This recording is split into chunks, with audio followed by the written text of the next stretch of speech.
Welcome back to another episode of Cards and Coffee. Spright is finally legal in the TCG, and not only am I going to show you some of the basic combos of this deck, but I'm going to show you how to counter it as well. But before all that, please go grab yourself a cup of coffee or something. That way you guys can sit down and tune in. Let's do this.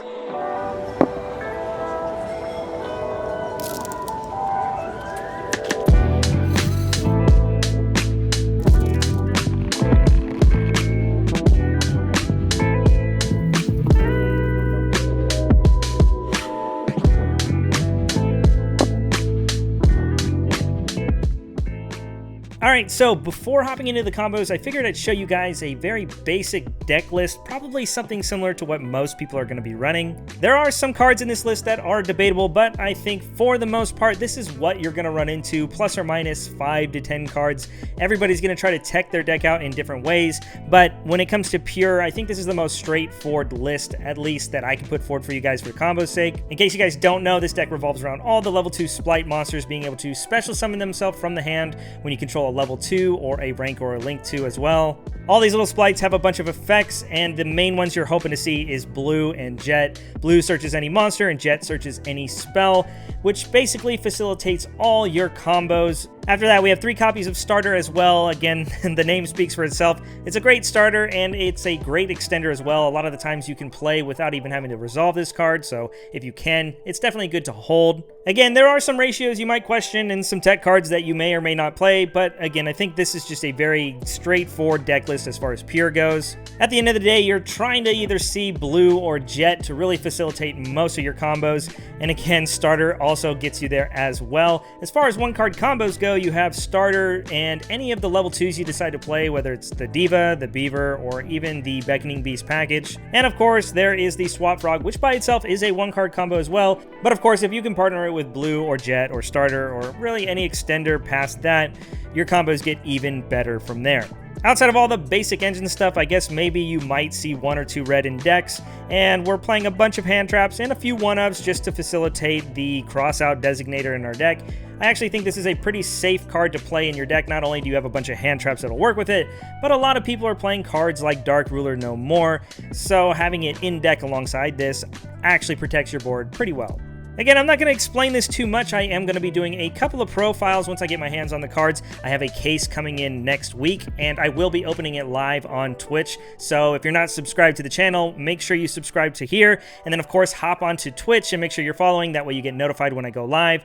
But most likely sometime this upcoming week, I will let you guys know when I'm going to be going live, at least the specific day. The extra deck here is all pretty standard too. I guess the Arclight really isn't that standard. Some people play it, some don't. Some play the Hoppier Squadron as well, but I figured I might as well throw it in with the Divas. But this could be another Link 2 or any other Exceed card. There's a lot of things you can do with this deck, and I think that's what makes it so amazing, because you get a bunch of hand traps, you get a very consistent deck, and you can really tech it out to beat whatever the heck you're really worried about. Before hopping into the replays and talking about combos, I just want to mention that another popular build might be the Live Twin build.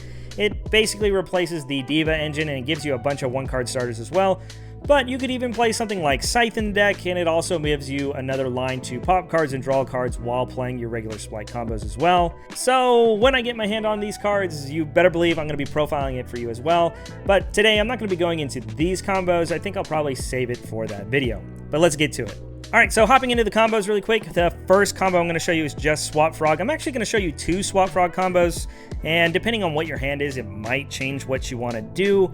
But again, in this case scenario, I just put a bunch of hand traps in our hand because more times than not, if you're really limited to a one-line combo anyway, then chances are you have a bunch of your tech cards in hand. So it's not really a brick, and you'll most likely have a lot of interruptions.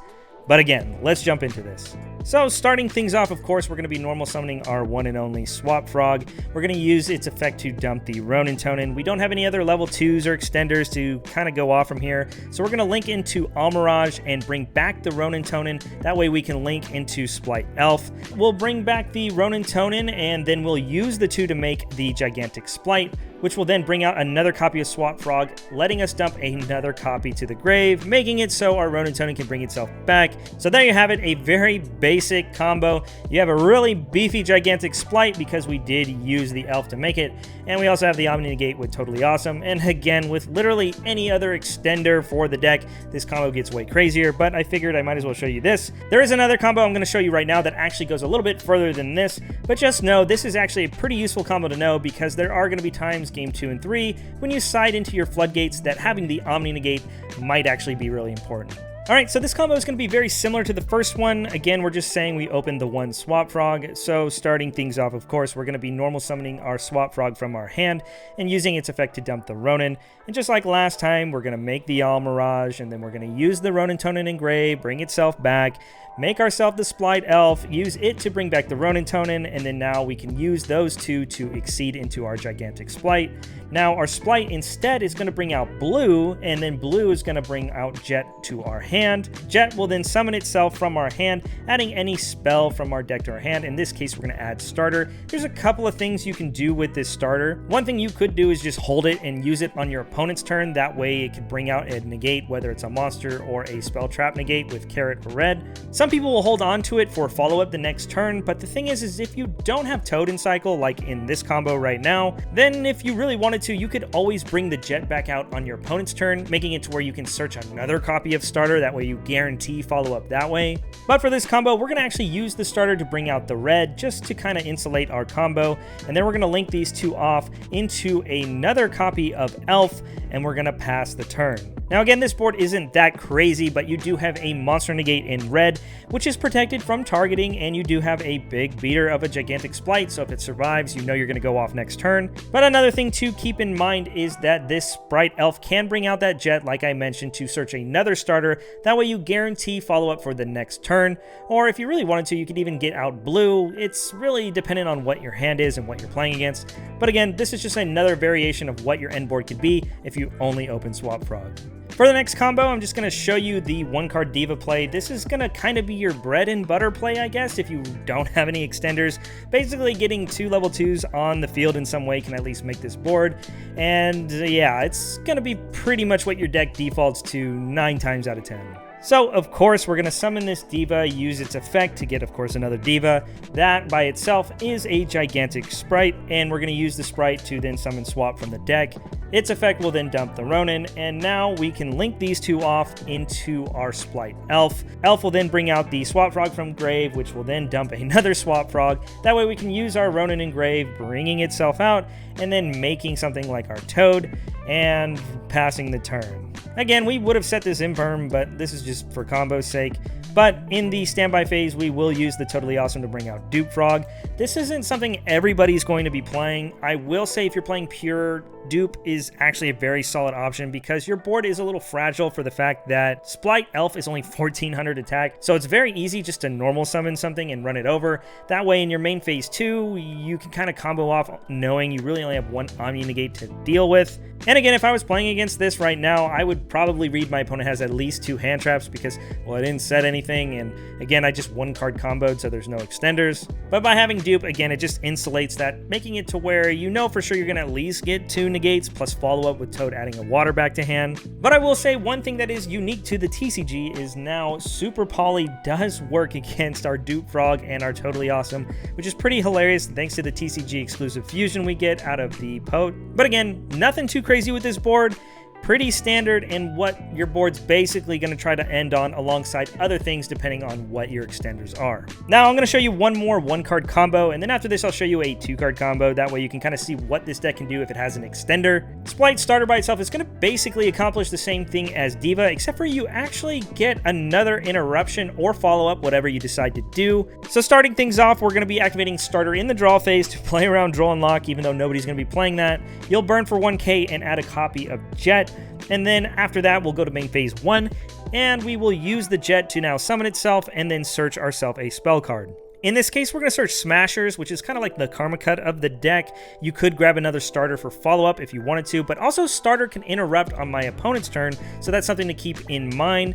From there, we're going to make Gigantic Spright, bring out Swap just like last time. We're going to dump the Ronin, link the 2 off into our Elf, and then Elf is going to bring the Swap back again, and Swap will dump another Swap to grave. That way we can bring our Ronin Tonin back from grave. You'll use those 2 to make Toad, and you'll set yourself the Smashers, and again, we'll set the Imperm if you had Imperm, but again, for combo's sake, just know this is basically going to be your ending board. You'll have yourself the Totally Awesome, protected by Dupe, unable to be targeted because of Spright Elf, which again gives you the double Omni Negate with Toad, but since we started with the starter, we now have the Spright Smashers as well, and like I mentioned, you could have grabbed another starter, because starter can then tutor out something like Red or Carrot from the deck to be another negate if that's something you wanted to do, but again, that by itself accomplishes the same exact thing with Diva, except for you get one more niche interruption, which is pretty neat.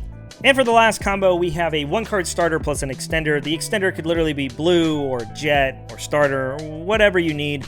But just know any 1-card starter with this will basically give you a pretty dang good board and allow you to play around some hand traps like Valor and Imperm along the way. So it's pretty neat. So starting things off, of course, we're going to be normal summoning our Diva, using its effect to bring out, of course, another Diva. We have a level 2 now, so we can bring out blue from hand. Blue will use its effect in it to search the jet. And of course, we're going to summon that jet from our hand to search our starter from deck to hand. We could hold the starter if we wanted to, but I think we're just going to throw everything on the field. We're going to go ahead and use the starter to then summon red from the deck, protecting us from monster effects. And then from here, we're going to link off into Elf to protect from targeting. And then we're going to make Gigantic Spright. That way, when it's pointed to by Elf, it cannot be targeted as well. So now really with the red and the Elf on the field, we're basically kind of protected from both Imperm and Valor. And if they have something like Ogre or Ash, we have the red to then tribute off the Elf to stop it. That way our Gigantic Spright will resolve. Again, typically 2 hand traps, if sequenced correctly, can stop these combos, and we'll kind of touch on it in a sec. But just know this is kind of a cool way to navigate your way around specific hand traps that your opponent may or may not be playing. So Gigantic will resolve, we'll bring out the Swap Frog. Of course, we're going to dump the Ronin Tonin, and this is going to be basically like last time, except for this time we're going to make the Masquerena with these 2 because we already have the Elf. We can then use its effect to bring out Swap again, dumping another Swap, and now we can banish that Swap for the Ronin and make our Toad for the end board. Now again, there is another world where you could have put your Elf in this extra monster zone to protect your Masquerena and your Totally Awesome, but when you're trying to dodge hand traps early in the combo, the safer route is to put your red under the Elf. That way this is also protected from something like Valor. Again, the better end board would be having your Elf over here, but if we're trying to be safe, then having it point to the red just kind of covers more bases along the way. In the standby phase, we're going to bring out the Dupe, and we have a lot of options and a lot of things we can do. Just looking at the field again, we have the double negates with the Spright Elf and the Toad. Another thing we have, of course, is the Masquerena to either make Unicorn or even go into our Crusadia Avermax. Dupe's going to protect us from attacks. We have the red as an additional monster negate. Again, we have hand traps in hand. We would have set the Imperm, like I've said 100 times before. But all in all, this is one of the better boards that you can make, especially because, well, it's so versatile with the interruptions you can put up. Something like this obviously enables Unicorn to come out, spin back whatever they summon. Again, the sky's the limit with this deck. There are so many different things you can do, and with how consistent this deck really is and how little resources it takes to go off, there's no reason this deck won't do good this format. So now you might be asking yourself, what do we do to stop this deck? Now, the main choke point of this deck, if you haven't figured out already, is going to be Gigantic Spright. If your opponent has these 1-card combos, then one hand trap typically can handle this deck. Being able to stop Gigantic Spright from resolving whatever it takes really just keeps the Toad from hitting the field, which is very, very important. If you decide to take the hand trap route to counter the Spright deck, then I suggest playing at least 9 hand traps, probably more if you can fit it. Again, this deck has so much room, you really don't need the crossouts, you don't need the Dark Rulers, you don't need the red, and heck, if you really wanted to, you could even cut Called By or Dupe Frog. But my point is if you build your deck to have at least around a 50% ratio of opening at least 2 hand traps, I think it gives you a very good chance going second against this deck. Because I think it's going to be pretty often that this deck opens more than just 1 card to go off. So having 2 hand traps to kind of push your negate through to stop Gigantic Spright is going to be very important. One other quick note you can take is that the Dark Ruler No More is very popular in the OCG, so whether or not it does make its way into the main deck here in the TCG, we will see, but it is very good against this deck because really outside of maybe setting Smashers or Imperm, all the other interruptions after Dark Ruler resolves is going to be in the hand if they drew a hand trap, because we're not searching Maxi in this deck. Now you might be asking yourself, what about DD Crow? This card is actually going to be really good against the tier limit deck, which again I am going to be doing a combo video and a how to beat video as well, just like I'm doing here for Spright. But DD Crow, while it is very insane against that deck, actually has some pretty good application against this deck as well. Being able to hit something like the Ronin Tonin in the middle of the combo not only is unaffected by stuff like Spright Elf, but it hits one of the best grind cards and really the best way to get to your best extra deck monster in the deck. So while DD Crow isn't insane against this deck, it definitely can help make the boards a lot easier to break. Now hopping back to the last combo here, I just want to kind of touch on a couple of ways you can hand trap this deck. Obviously, if you have one hand trap and they have a 1-card starter combo, then your one hand trap is going to trade with the Gigantic Spright, and they're basically going to be done from there. But in a case like this where the board looks like this, depending on what your 2 hand traps are is really going to determine the sequencing of how you're going to go about stopping this Gigantic Spright. We're going to fast forward really quick. We're going to make the Spright and we're going to make the Elf here. So again, there are so many different variations of what you can have, but let's just kind of look at our hand as an example. First off, we'll just say we have Ash and Imperm. We can't Imperm either of these 2 guys right now, but we can Ash the Gigantic Spright. So you're probably going to ask yourself, okay, how the heck am I going to be able to stop this from resolving with those 2 hand traps? The one downside to this Spright red card is that it can't tribute itself to negate anything, so it's going to have to tribute the Spright Elf, making it to where now this Gigantic Spright will be targetable. So for example, if I go ahead and Ash Blossom the Gigantic Spright when the effect is activated, you better believe your opponent's going to be using red to then tribute off the Elf to negate it, which in that case now he's no longer pointed to by the Elf because that is sent for cost, which you can then chain your Imperm from hand, negating the Gigantic Spright. This basically will work with Imperm and Ghost Ogre as well. When they go to use the Spright, you can use Ogre to go ahead and destroy the Gigantic Spright. They'll use red tributing the Elf, and then of course it could be targeted once again and you can use the Imperm that way. But one thing that is awkward is if you open something like Ogre and Ash, both these effects have to be used directly in relation to the Gigantic Spright. So what I would suggest in this case is if you had Ogre and Ash, one thing you could consider is maybe ashing the Spright blue, but again, you don't know if they already have red in hand, so the safest route is actually to wait for the jet to hit the field, and then when they go ahead and use starter, then this is probably your best opportunity to ash, because more likely if they're using the starter, that's to get access to the red because they don't have it in hand. If they had it in hand, they probably would have summoned it way earlier in the combo. But by ashing this, you actually keep the red off the field, making it to where now when they go into that Gigantic Spright, it is protected from Imperm and Valor of that nature, but now your Ghost Ogre can freely stop that Gigantic Spright just because you kept that red off the field beforehand. It takes a little foresight, but those 2 cards will stop this combo. Now hopping over to the cards that you could potentially side against this deck, or even in some case main, Psy-Frame Gear Gamma would be my first choice. This card is really insane because especially when they start off with their 1-card starters like Swap Frog or Diva, on normal summon when they use the effect, not only are you going to negate it, but the fact that Gamma destroys it as well makes it to where unless they specifically have Spright starter in hand, then they're not going to be able to get another level 2 on the field. I guess if they had a Water and Swap Frog as well, they could do it that way. But what I'm trying to say is it keeps a level 2 off the field, so if they have any of these other Spright monsters to extend with, well, they're not going to have a body on the field, so you really don't have to worry about it. One thing to note though is some people are main decking Gamma. I think the card is actually really insane, so if your deck can get away with it, I definitely suggest you do it. And one thing in the Spright deck that you can do to help play around your opponent's Gammas is main deck copies of Teleport, because not only does this set up tuners with like potential Halka Fibrax plays, but you can also use it to get a free level 2 on the field when you do get hit with Gamma, or even if your opponent has something like Valor Ogre. Another hand trap worth main decking that is also really good in the side. I don't know if I would side deck it against Spright, but I definitely think it's a good side deck card right now. By itself, Nibiru is really bad against this deck, but then again, it's good because a lot of people aren't respecting it. So like I showed you in the 2-card combo, I threw 5 monsters out on the field, but my 5th summon was the red, so I technically can stop Nibiru like that. But again, if this is the only hand trap in your hand, once they resolve Spright, especially before the 5th summon, this card is completely dead. But this card, in relation to literally any hand trap that is relevant against Spright, is insanely devastating. As for other stuff you could side deck in the hand trap department, of course, if you had more DD Crows or more Veilers or more Ogres, you definitely could, because those cards are really insane, especially Ogre, because there are going to be Sword Soul players out there still. There's still going to be adventure decks running around, so I think side decking something like Ogre is actually a very valid option. But one really devastating card will be Winter Cherries. This card has had a lot of hype recently. A lot of people are thinking, oh, okay, I'll just hit the gigantic Spright. But if I open something like Swap Frog, then I still get to do the same combo anyway. More times than not, it's actually just better to hit the Spright Elf, even though they can still go into Toad sometimes. This is just the best card in the deck.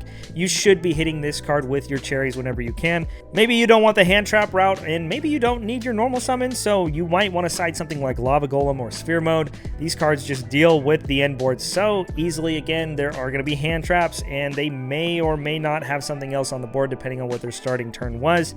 But using these cards to tribute off the Elf and the Toad, even though the Toad will give them follow-up, it just deals with both negates and the targeting protection so easily. So if you're playing a combo deck yourself, this is probably one of the best ways to just deal with the board and then go off from there. Now, for some of the side decking cards going first, of course you could keep some of these hand traps or even side some of these hand traps in. Maybe not the Gammas, but again, you could keep hand traps in because they're so good against this deck. Deck Devastation Virus is basically an FTK against this deck if you have a deck that can abuse it, whether it's tier limits or even in the mirror match, because technically your gigantic Spright can get up to 3,200 if you do the right combo. And another thing players will do is they'll actually opt to play the Codebreaker Virus Swordsman.